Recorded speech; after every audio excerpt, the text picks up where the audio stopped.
Welcome to Beyond the Huddle, a Central Arkansas FCA podcast where faith meets competition. Join host Josh Adair and Zach Rose as they dive into real stories from athletes, coaches, and leaders making an eternal impact through sports. Each episode brings powerful conversations on faith, leadership, and living boldly for Christ in every field of play and walk of life.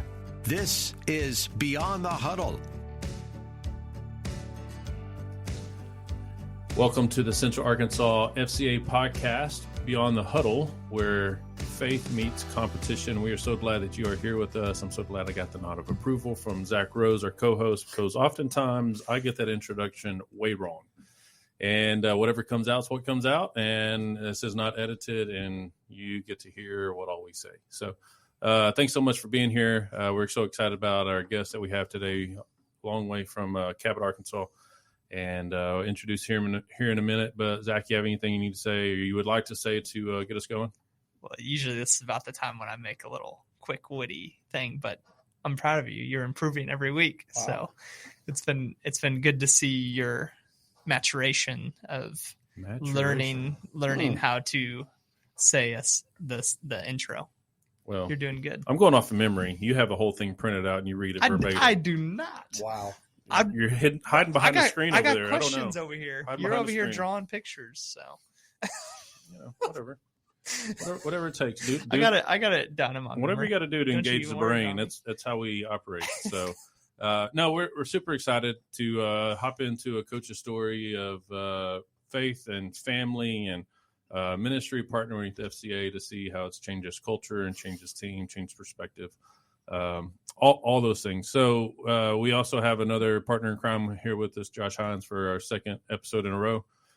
Josh is on staff with us, working to become full-time by the end of the year in the process. But at the same time, as he said in the last episode, that ministry is just a way of life. It's just once it's in you, it's in you. And this is the way he gets to live it out on campus in public schools with teams and coaches. And Josh, welcome.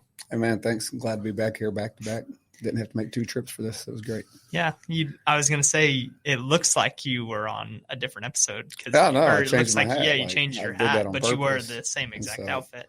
I do like how our 23-year-old is proud of you, Josh. He's proud of me. I don't know what that means, but expectations must be low. So, wow. Yeah, that's good. Okay. That's good. Or that I'm growing. I thought you, instead of maturation, I thought you'd say the evolution of Josh Adair. But we don't believe in that. We don't. No. Nobody evolves. But the revolution, I do believe in. We use different words. That's a no word. Why? I don't know. Do you use the word bang, big, bang, big bang? What just happened? What is going on here? Yep. Here we go. God spoken, it happened.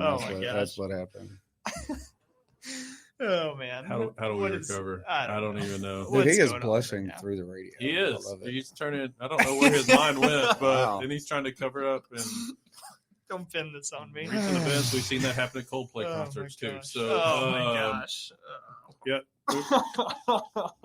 Sorry, I was not supposed to joke about that. That's just awful.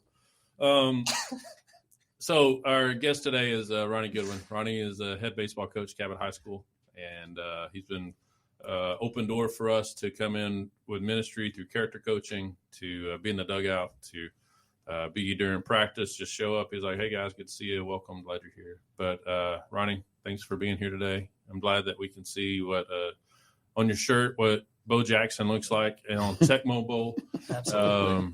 I never knew that that's who I was playing with when he looked like that. But that's great. And for those of you who are listening who have no idea what Tecmo Bowl is, shame on you. Yep. Shame. Go find the console where that's played. Do not play it on your phone. Hook it up to your TV and hold the controller in your hand, and you will get the true life-changing experience of Tecmo Bowl. Absolutely.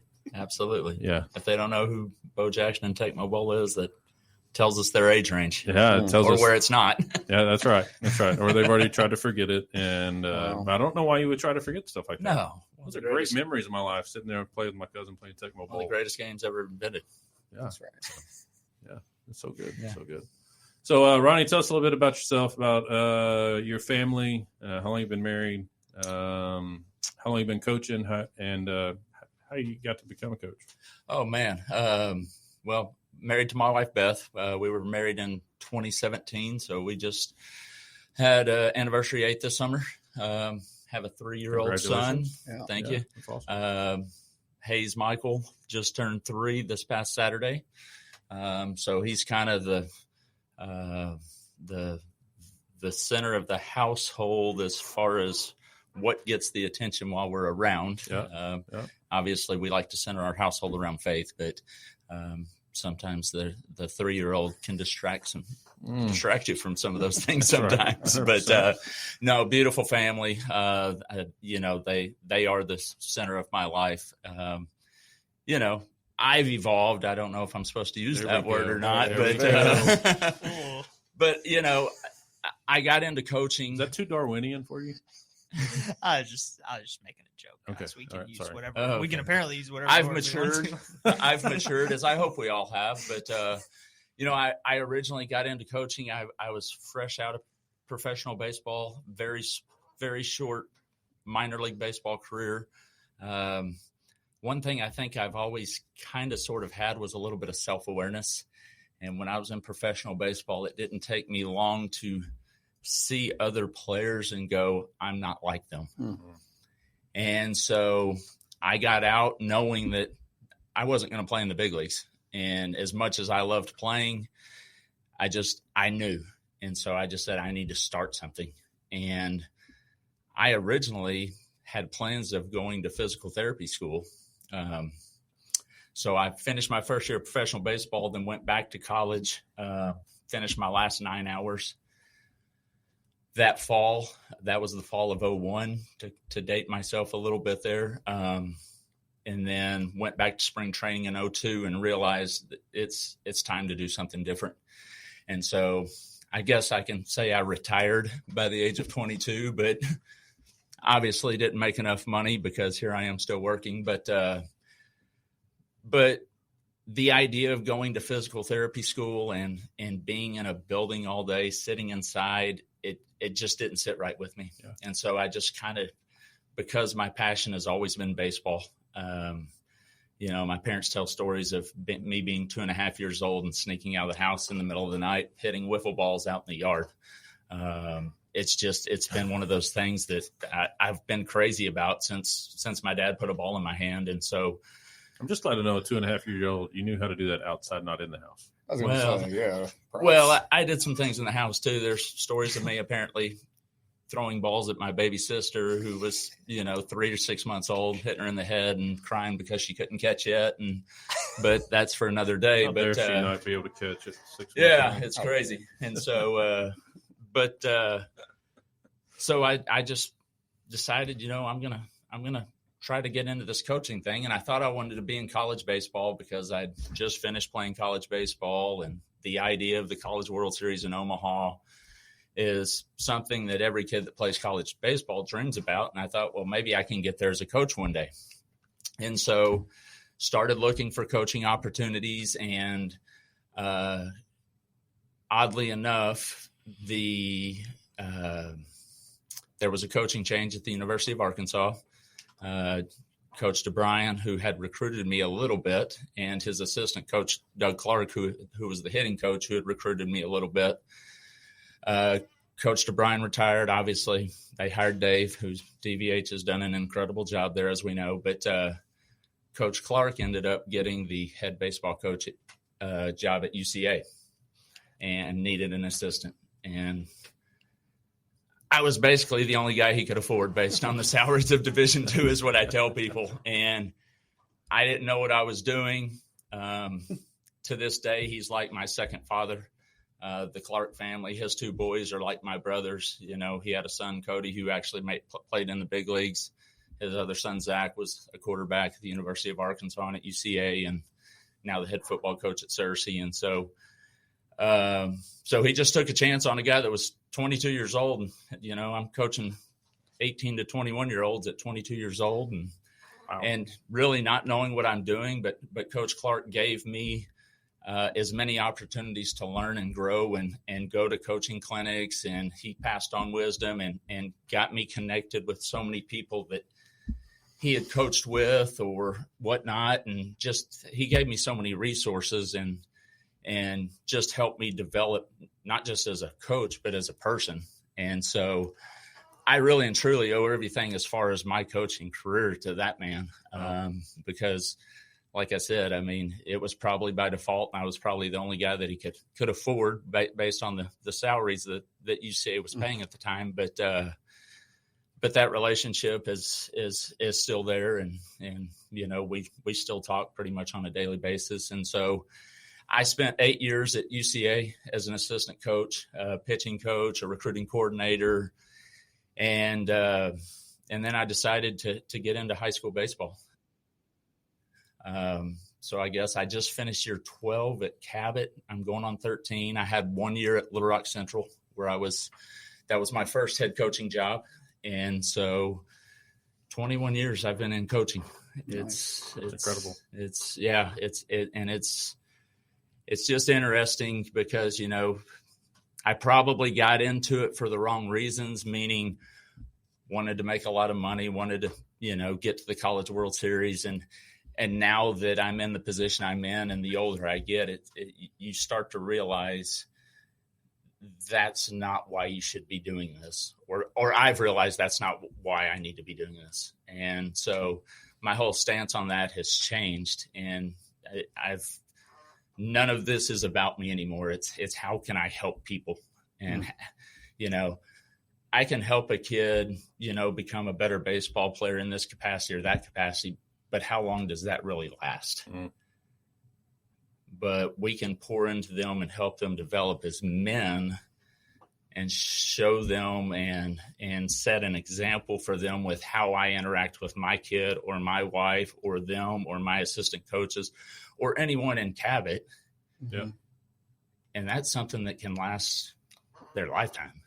And so that's how I've matured or evolved as a coach is just how I look at what my job is now. You know, we were fortunate enough to win a state championship in 2017. Yep.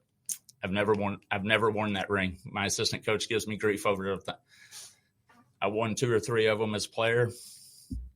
They're in a drawer somewhere. Do you know where they are or not really? They're in the back of a sock drawer. Okay. So I know where they are. Connected. Absolutely. Cushion. They're living a cush life. Mm-hmm. But that's not what it's about for me. Sure. That's not what it's about for me anymore. And so I've been fortunate to coach some really good players. Mm-hmm. You know, I've coached kids that have had a chance to play professional baseball. We've got a couple playing professional baseball right now. We've had several kids get an opportunity to play college baseball. And, you know, that I'm proud of that. Yeah. But more importantly, I'm proud of the relationships I have with guys from 10, 12 years ago that, you know, are still willing to say, hey, coach, how's it going? Or this is what's going on with me. And so that's great. That's what this is about for me now. The wins and losses, that'll take care of itself. Sounds familiar. Yeah. We had Jason Golden on the last podcast, and he's saying the same thing. Yeah. A coach's job is to be a servant. Sure. And build them up. Well, and we also have to realize where we're at. And, you know, my job is different than Dave Van Horn's job or, you know, the manager of the St. Louis Cardinals. I mean, winning has to be a priority for them. Sure. But what does winning look like for us, you know? And I think that's the development of men and the character of those people when they leave Cabot High School. And and one of the things I tell our kids all the time, winning is simply a byproduct of doing things right. It's a byproduct of doing things right, whether it's practicing, how you carry yourself in practice, how do you carry yourself in the school, how do you treat people. Whatever you're winning at is a byproduct of doing things the right way leading up to those moments. And so, but it's hard to get young guys to understand that sometimes too, especially with the distractions that are out there nowadays for kids. Yeah, definitely. I wanted to kind of pinpoint Josh Hines on this you talked about being able to develop players more so mentally, things that they can take once they're done playing baseball. I know you've shared a little bit about you've been able to start a huddle, do some character coaching with the baseball team. Would you mind just sharing a little bit about what that's looked like? Yes, Coach Goodwin, we started this about a few years back. Another youth pastor in town actually started, Addison Rowell. And when he left, we kind of had that precedence going. I text, hey, we doing this year? He's like, yeah, come on. We can't not do it. That's coach's perspective. And I'll give you a shout out to one of your players, one of my son's best friends, Parker Miller. He's like at my house every night, during the summer. Sure. He's called to ministry. He played baseball this year down in Waxahachie. He's home for the summer interning in our youth group. I remember 2 years ago, whenever he was on All-State Choir Tour, and you took time out of your busy schedule to come to one of the services and support your students outside of off the field. And he still talks about that to this day. Yeah. And so the impact that we as coaches can impact more people in a season than people do in a lifetime. You put that into them, and he's not just like, hey, yeah, it's yours. He gets involved. I show up early with Coach, and we have our conversations. We've had deep conversations about our past, about our families, about prayer needs, he's had a coach who lost an in-law this year. I mean, we've sat together. We've reached out to each other, and, hey, I'll send prayers your way. He sends me the same text. And so as me and him are building this relationship, the students see it, the players see it, his other coaches see it. And if FCA wasn't at baseball, I'd feel like they would be missing part of their practice that week because it's an expectation that he has set. And his students lead, like they will lead. We will get with them, make sure they have the right stuff. And they are so excited to raise their hand and volunteer. Hey, I want to lead the huddle this week. And for me to see students raised up and be discipled in that, for the coach to allow it, the coach isn't saying, hey, I think this kid will do good. They're coming to me saying, hey, I want to lead this because it's impactful for them. And just to be able to show up to games and practices. And I remember we hosted state a couple of years back, man, we were in the dugout in the state tournament. Like our presence, it's just like we're one of the coaches, we're one of the guys. It's like the chaplain for the team. And if we're not there, it's kind of, you miss out. Like we miss out and we miss it and they miss it. And so for the discipleships, and that's just one student that I speak to every day on a daily basis. And that's one student. And there's multiple that come through there that's just part of the program. And I love it. Yeah. It's a voluntary part of the program. Yeah, absolutely. It's not forced. No. It's an opportunity for improvement that they have the opportunity to join in if they so choose. Absolutely. We don't force anything upon any kid, but I think it's part of my duty as just a coach and as a leader to present opportunities for them to grow. And so, we all grow, mature, evolve, whatever you want to say, at our own pace. That's right. Yep. And whether that's through our faith, through our maturation, whatever the case may be. But part of my job, I feel, is to just present opportunities and surround them with people like you all that can give a different perspective and maybe say things in a way that I can't to them, or just have someone that they feel like they can connect with.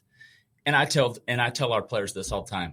You got something going on that you need to talk to someone about, come talk to me. The door's closed and the conversation won't leave the room unless I feel like something, it's just something that has to be known by someone.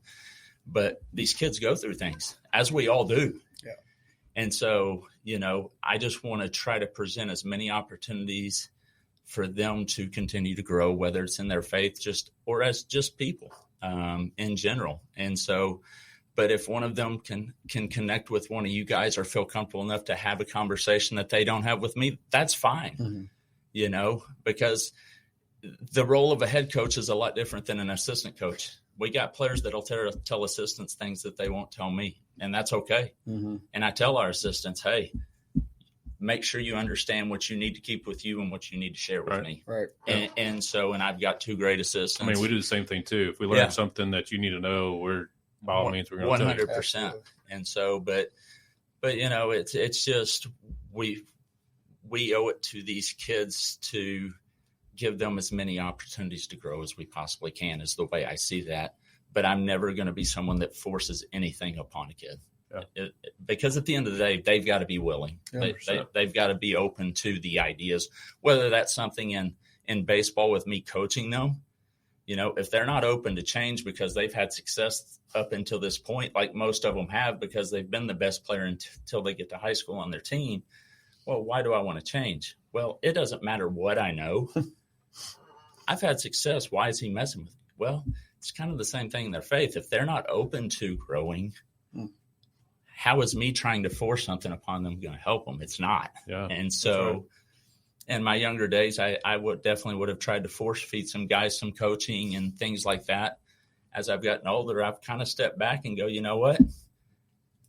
I know that's not going to work for him, but until he goes out and fails, he's not going to listen to me. Sure.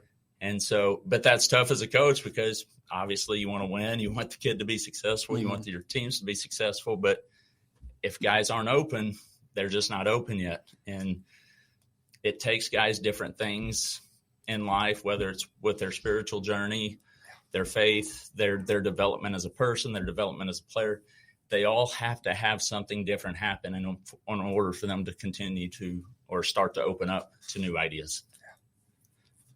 What would you say are some of the biggest obstacles that athletes are facing today? I mean, the easy ones, the social media, so many of these.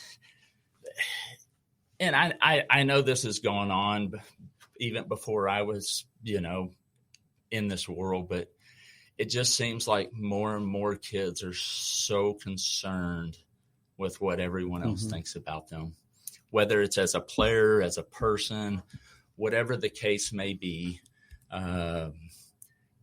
They're fighting these demons of having to feel like they belong, whether it's as a person, as a player. And it's so hard to help them understand that a lot of the lives you see on social media aren't real. That's right. And so I'm not a big social media guy. When we had a change in one of our assistants, I kind of took over the Twitter account for the baseball team. I don't post much on there unless it's during the season with our scores or if we have kids that are moving on. But other than that, I don't have a personal social media account. I am an old soul. My wife has a few, but to me, it's just a distraction and it's something that, and there's good uses for it. Don't get me wrong. But so many kids are using it for validation, and it's hurting more kids than it's helping, in my opinion. So how do you attempt to meet an athlete or a student where they are when those things are happening, when they're trying to find their validation from social media, or when they're so distracted that they can't focus on what's actually in front of them? How do you approach a situation like that? Well, I think again, it goes back to they have to be open to it, but I think you have to have the conversation and you got to meet them with where they're at with whatever's going on. Yeah. And then it comes down to, how honest can we be? Because the kid's going to have to be honest with me for me to be able to help him get where he wants to go. And that's a hard thing. And I think we can all sit here and agree, like, the more honest we are with ourselves, sometimes the more uncomfortable we kind of get. And so, but until we're to a point where we can be that honest with ourselves, with whatever part of life it is, our spiritual journey, our family time, whatever the case is, the more honest you get with yourself, it probably gets a little more uncomfortable, but you really start to see things for what they are. And so for me, it's just, you got to build the relationship with the kids so they'll be willing to meet you in that place so you can help them. And so I think that's easier to do with guys that we've had for 2 and 3 and 4 years in the program versus a kid that, is going to be a 9th grader that hasn't been around us but for a week of tryouts last May. Yeah. Those kids aren't just going to be open books to us. But the guys that are juniors and seniors that have been around these guys that know how we operate, I think they're a little bit easier to get to. 1, because they're more mature. 2, they're getting ready to be men. Some of them are almost 18 years old. And so the reality of it is when you're 18, you're a man. I get it. You're still a college kid, but in the eyes of the world, we're adults. And so there's a lot more accountability at 18 than prior to 18. And so some of those guys start to see that they're running out of time. And so they're more willing, I think, as the older they get as well. Definitely. Yeah. It's important what you said about relationships too. I think that's what Josh Hines, you were saying earlier, of just being present, being around, being available. Like I saw it last week. I was at a church camp, and there's a couple students that I was really trying to just connect with. And I realized I started talking trash to one of the kids, telling him that we need to play one-on-one. And as soon as I started talking trash to him, he started opening up, and he was coming right back at me. And I'm like, good. So we played one-on-one, beat him both games, let it be known. But he, on Wednesday night at church, he approached me. What do you got to say over there? What's so funny? Is there video proof of this? No, there's no video proof. We don't need video proof. It's really easy to say stuff and not back it up. If it's not on social media, it probably isn't. Especially if you're talking about beating up a teenager as a 23-year-old. On the court. There was no beating up. It was just a simple fundamental showdown where I just proved my experience. Trying to be the big fundamental over here? Yeah. That's me. Need to grow up a little bit. Me. Sorry. Relationships are important. Is what I'm trying to say. 100%. It doesn't matter. And that's a key, even for what we try and do with FCA, of the great connector. Dude, whenever I get on Facebook, if there's a person that I know within the sports spectrum of Central Arkansas that Josh isn't following, I'm like, what's going on right now? It's like there's so many connections and so many relationships that you've built, and that's been a key to the success that even we've had in FCA, of just knowing people and orchestrating. Maybe I don't have the answers for you, but maybe Josh Hines can come in and be able to give you some support and say it in a different way that maybe you need to hear, like you said. So I think that's great. I think you said something to tattle on myself a little bit. People are easier to relate and connect if you cannot be as serious and pick on them. Yeah. I totally agree. I mean, the trash talk is probably what drew that kid in, because he's probably the kid talking trash to everyone else. Because he saw you as unapproachable. Like you say something that gets in his mind a little bit, and he's like, "Oh, he's not far from me." I mean, it's what we do to coaches. Right, 100%. Walk in and we talk with the coach, and we talk trash a little bit, or hey, what about this? And one of my spiritual gifts is stirring the pot, and whatever I can do to get a rise out of somebody. Zach agrees. Yeah. Just to get a rise, and like, oh, he's not as far different than me, so we can actually have an honest conversation and dialogue, and go from there. Absolutely. Is that biblical? Is that a real biblical spiritual gift? Biblical pot stir. I mean, Jesus flipped tables, so if I can stir. Paul was probably one of the most sarcastic people in the world. He was a biblical gifted pot stirrer. Well, why not? The apostle pot stirrer. He knew a little bit about every culture that he was walking in, that he could make a jab at them to get them to pay attention to what he was saying. I mean, a lot of times that's what you got to do when you walk in the coach's office. You pick up what's going on, or you're on the field, or what are you wearing? What do you think? You just learn a little bit culture. You just make a claim, or sometimes substantiated, sometimes unsubstantiated, and try to get a dialogue back and forth, and then you grow and go from there. Well, I got to know this year Coach Piscini's a little mini leprechaun. Oh, yeah. Biggest Notre Dame fan in the world. Big time. Dresses up like a leprechaun. His wife posted. Whoa. Oh, absolutely. No. He will. He's proud about it. Like a St. Patty's Day. Oh yeah. Absolutely. He's been mistaken for the actual Notre Dame mascot at a LSU football game. At an LSU Notre Dame Sugar Bowl in New Orleans. Yep. Some fans thought he was the actual mascot. Locked him in the stall of a bathroom during the game. Oh, yeah. He's sitting there and I'm going, why would I be on the third floor of the Superdome if I'm the mascot guy? Just let me out of here. That's what LSU people think, though. But sorry, LSU. So, but no, that's done. That's done. But to his credit, that is a way for him to relax kids and draw them in. Yeah. And absolutely. He is so good at that. He does school visits. He is so good at developing relationships with kids just by breaking the ice with something silly, whether it's a costume, a Mhm. joke, whatever the case may be. Costumes are the way to go. And so Then he's- Coach and I were like found out then this year, your other coach's his wife was my son's teacher back in the day. Yeah. And she does this incredible thing where she has the students write themselves a letter and she mails it to them like 4 years after they graduate. So then I got to share that experience with him. So like connectivity wise, it's just like, man, we're all in this together. Yeah. And like God just opens doors for us to break ice amongst each other to say, hey, we do have that connection piece. We do have that connection piece. We do have that connection piece. And man, it's just phenomenal, the game plan, Definitely. Well, we don't all have the answers. Nope. And it's like you were saying earlier, I can tell a kid, how to swing a bat, and my assistant might say the same thing in a different way. Yep. And he picks on Gets it, yeah. with my assistant. And so, I might be sharing something with a kid to help them grow, but he says it in a different way, or because he's connected with this kid's going to trust him a little bit more, and that's okay. And that's why I say it's my role to present as many opportunities for them to grow as I possibly can. It's not about me getting credit for their growth. That's the last thing that I want is credit for any of that. It's just I want to see accountable men that we can count on when they leave Cabot High School. That is our goal. When you leave Cabot High School, are you an accountable human being that we as society can count on?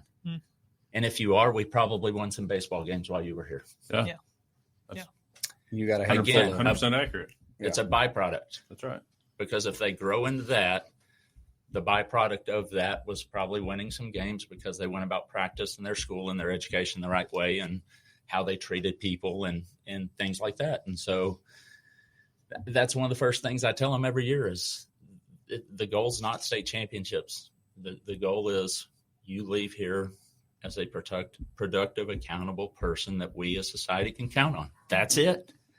And, you have one name. My last name's Goodwin. That's my family name. I don't ever want to do anything to embarrass that name. Yeah. And that's what I tell them. You got one name. Just you're going to make mistakes in life. Don't make the big ones that are going to ruin your name. And so, we're all making mistakes. I'm still making mistakes. Yeah. That's part of our growth is those mistakes. Learning from them is what helps. And especially in athletics, it's like I encourage kids to make mistakes on the field because how else do we grow? Yeah. You don't grow from constantly being successful. If I went out and played 5-year-olds and pick up basketball every day, I would win, but I would never grow as a basketball player, right? Or kids at a youth camp. Or kids at a youth camp. My skills got better. I don't know. And so, but the point is until we fail, we're not going to grow. It's crazy that the baseball coach, which coaches a game of failure, is encouraging athletes to fail. Again, I used to look at it that way because that's on the outside looking in, it's how a lot of people see it. No, but I don't look at baseball as a game of failure anymore as I used to. Okay. I look at it as it's a game of learning. Yeah. The failure is an opportunity to learn. Now, you can look at it as I failed, or you can look at it as that it worked. Why? And I can learn from that. Yeah. So absolutely. When I say it's a game of learning, that just sounds a lot more optimistic than this is a game of failure. I don't want to keep doing this. Well, I got 4 girls at home. I tell them all the time, we either win or we learn. Yeah. That's it. I mean, you can see it as win-losses, but it's winning or learning. Absolutely. So, and even when you're winning, you're learning. So it's just learning all the time. 100%. And, it's baseball. It's athletics. You can have the best team and it doesn't go your way. Yeah. I was listening on the radio on the way in, Davalon. He's going to be known for that catch, which was a very hard catch. But he just got a $2 million contract. So guess what? He learned from it. Now he's a professional baseball player. And I bet that's in the past now. I hope so. Yeah. But with social media, when that happened, I felt for him. Of course. And as a fan of the game, you're going, that play should have never even happened. We shouldn't have been in that place. The game should have been over. Right. There was 2 or 3 mess ups. No mistakes. There you go. And of all those mess ups, he had the toughest play. And People don't realize yeah. how tough that play was. They think it was a routine fly ball. No, it was hit 108 miles per hour. It was hit with top spin, pulls, and he slips. I mean, right into the lights. Of all the plays that inning, that was the hardest play. But to the average fan, well, it's just a fly ball. You should have caught it. Yeah. But you know, the one thing I worried about when I saw it in real time is like, man, this is going to be on social media haunting this kid for a while. So, and you know, the kid's probably going to play in the big leagues as long as that doesn't affect him mentally for the rest of his life, because he's that talented of a player. And you know, they wouldn't have been where they were without him. No. So, but hopefully one day he looks back on it and laughs at it, and hopefully has a great major league career, and who knows? That's right. You know, I remember we haven't talked about this, change subject. When I first came on staff with the FCA, it was February 2020, March 2020, spring break. Everybody got canceled. Cabot baseball was primed to do crazy things that year. Yeah. How do you navigate what, or how did you navigate in discussions? Because you talk about learning and growing and development and everything with your athletes. What did that conversation look like with your boys that season past that? You know, if looking back on it, I probably didn't communicate enough with them. We were just in a period of time that was such an unknown. But yeah, we were probably the favorite that year. Yeah. In a lot of people's eyes, and it's baseball. You don't know how it could have turned out. Sure. I mean, we won in 17, and you know, there was a close call in the finals, went our way, and then 19, we probably should have won that one. But we had some unfortunate luck in the semifinal game, and baseball just happens sometimes. Our kids didn't play poorly. We actually outplayed the other team, and it just, every ball we hit good was right at somebody or up against the fence, or, you know, the wind's blowing in and it's only 60 degrees during the state tournament when it's usually 90, and the ball would have went out of the ballpark a few times and it didn't. And so that leaves a bad taste in your mouth. But because the 19 team might have been my best team. Good boy. I mean, you look at it, there's 3 kids on that team that are playing professional baseball right now. I mean, we were really good. Your 2020 team was good too, though. The 20 team was good. I mean, we'll never know. Yeah. You know, there's one thing that I learned through your experience, because I remember 19 team, 2020 team upcoming, the transition, the momentum rolling in that direction from all that had happened before. I just it was cemented in my mind through all spring sports rolling into the fall of 2021 that sports are a gift and not a given. 100%. And, you know, that was kind of the message to the 21 team. You know, I had no words for the 20 team because, one, we weren't allowed to be around them very much. I do remember that summer before everyone left, we did get all the seniors together. We gave them their senior gifts. We had a coach's dinner with those kids, and we literally we sat and for hours just told stories about their 4 years in the program. And it was one of the best nights of my coaching life, to be honest with you. Wow. You know, we just sat there and we got them a good meal, and we just talked and laughed and told stories, and they probably had some stories making fun of me and some of the things that I did over the time that they laughed about. And so, but when we got to 21, it was just like, we got to make sure we enjoy this because it can be taken away. And that's just the reminder that, you know, it can be taken away at any point, whether it's through injury or 100%. illness or a pandemic. And so with 21, we just wanted to make sure we gave those kids every opportunity to play every inning and every pitch that we possibly could. And those kids were pretty resilient, and they had a nice run that year. Yeah. I mean, so we've been fortunate. We have great kids in our community. We have great support with parents and our school is very supportive of our programs. And so that makes it easier for us as coaches. And so, but, looking back on 2020, we'll never know. What I've probably tried to be more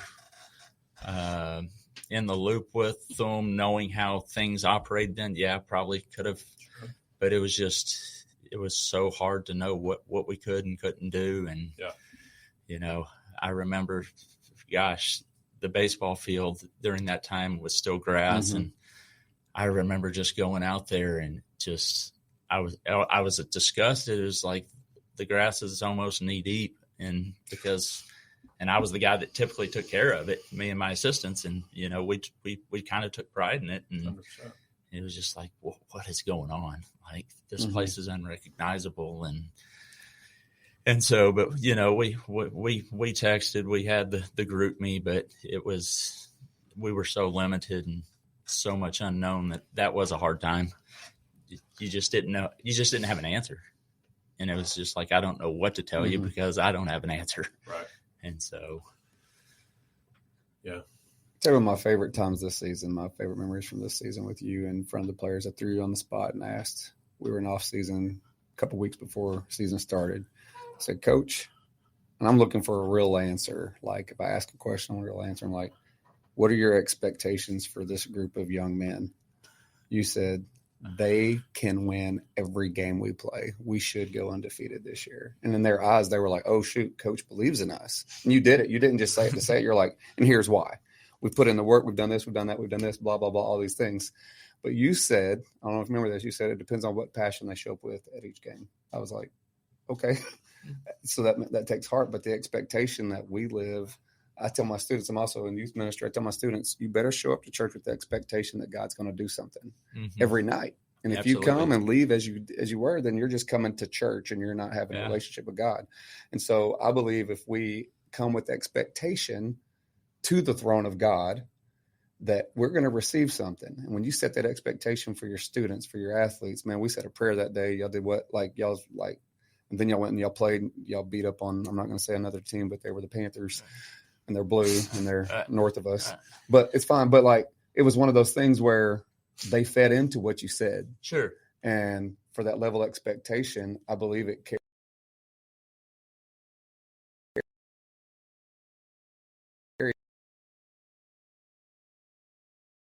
Now, are we going to have our ups and downs? And there were some conversations you and I had of like, specific person with this and that, I've done all I can do. And I'm like, well, you've given them every opportunity you can. If you feel like you've done that, well, then what else can you do? And you're like, man, I thank you for saying that. Yeah. And like, so the words of encouragement, but then you've sent me words of encouragement that I'm like, man, I'm glad I came today. Yeah. I leave better when I leave y'all's practice than when I get there. I appreciate that. And ditto, and I do remember that. And I think I haven't followed up with, I know we can go 30-0. Yes. But I'm also realistic in knowing that that's not going to happen because baseball's going to happen. We're going to have the day where we outplay someone, but every ball we hit goes right to stuff's going to happen. Yeah. Injuries are going to happen. They're 14 to 18 years old and they're humans. They're not robots. And so, but if you don't believe in players, and it didn't turn out that way, but I know this, I learned a lot about myself through this year. And maybe I set the expectations too high. We had things to overcome, but at the end of the day, again, it was a year where I learned a lot, because I tried some new things as a coach that I hadn't done in the past. Right. So I found some things that did and didn't work. And so we'll continue to alter how we go about business on a day-to-day basis based on what was good about last year and what wasn't good about last year. And so the one thing I don't want to do is get stale or let the game pass me by, if you will.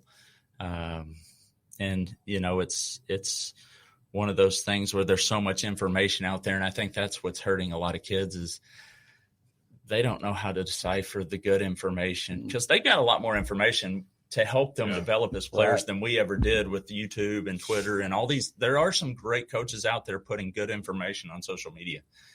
there's also a lot of bad information. Right.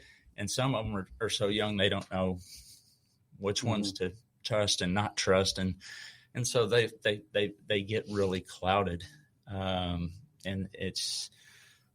they've got too much going on in their head, and it's hurting them more than they're helping them. So we got to constantly try to help them simplify things. But yeah, I mean,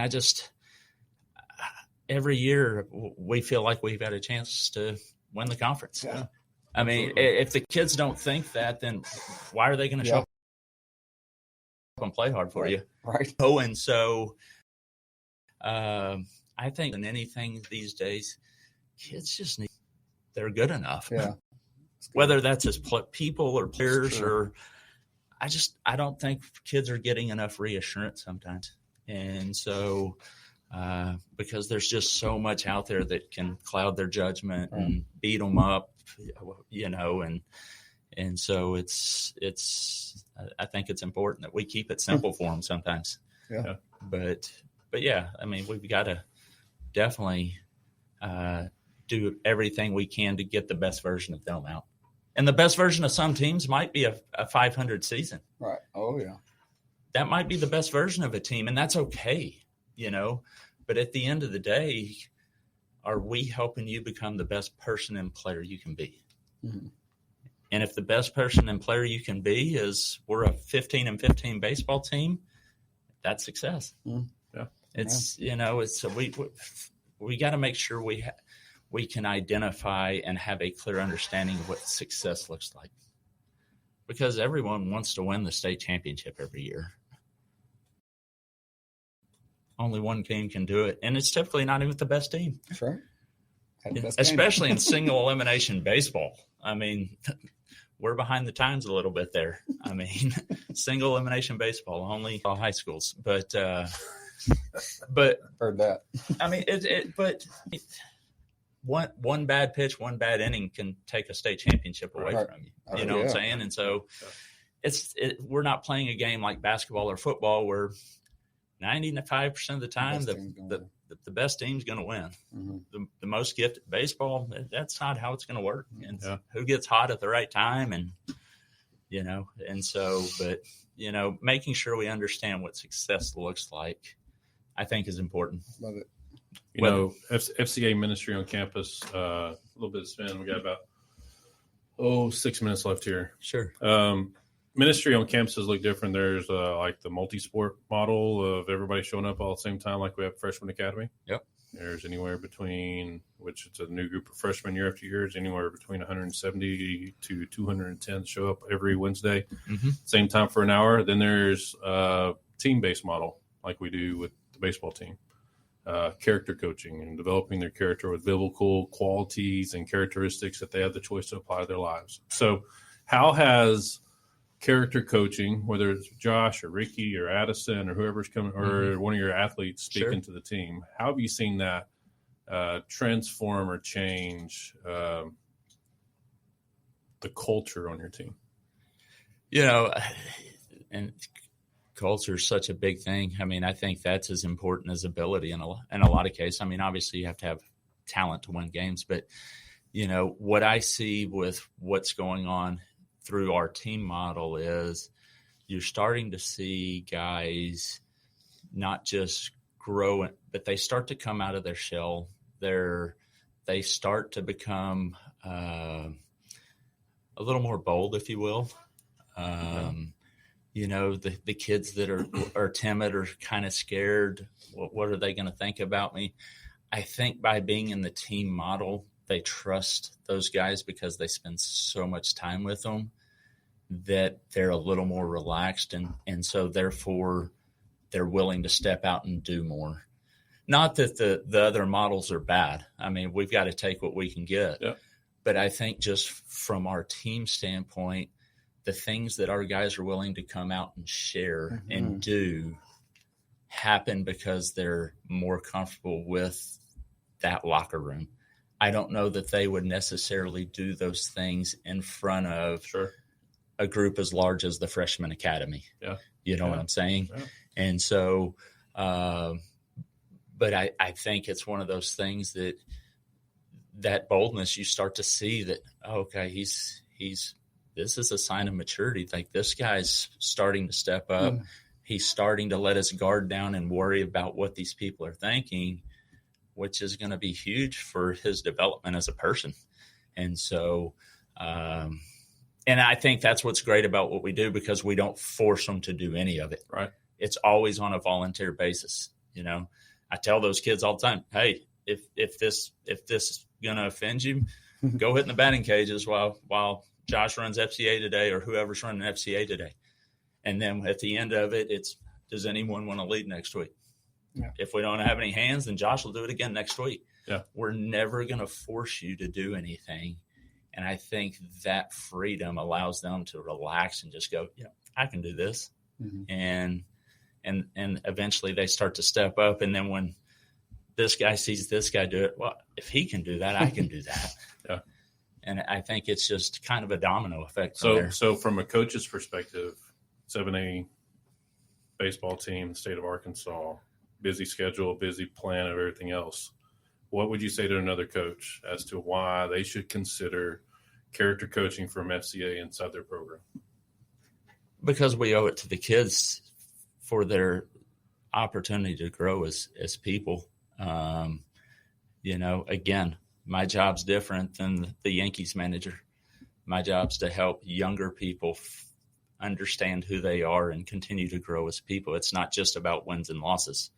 Wins and losses have moved further and further down the list for me the older I get, the longer I'm into coaching. And so as a coach of a high school kid, you know, as passionate as I am about baseball, yes, I love having the Zach Morrises and the Clayton Grays and the Kyler Carmacks that get to continue to play professional baseball, and we're still having conversations about their careers. I love those players because they're as serious as I am. But I also have these kids that they just want to be on the team to have an identity within the school. Mm-hmm. And so how do I help that kid? Because he's probably not a college baseball player. He's definitely not a professional baseball player. So how do I help that kid? Well, it's probably through something like this, you know, by allowing him to be a part of the team, which he earns. He makes the team.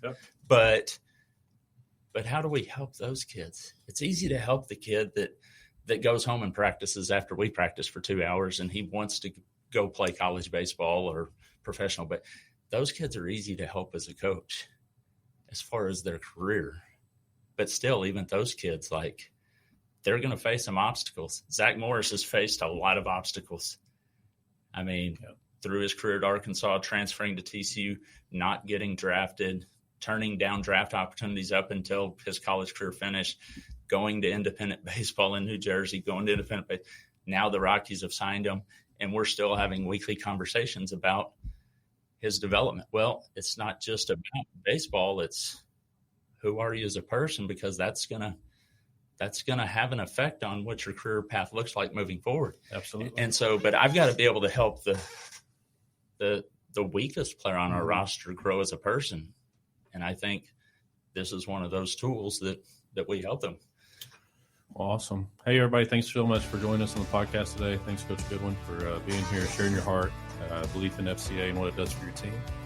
Thanks for Josh Hines and Zach Rose being here. I'm Josh Adair. Thanks so much for joining us today for Beyond the Huddle, Central Arkansas podcast, where faith meets competition. Y'all have a great week. We'll see you next week.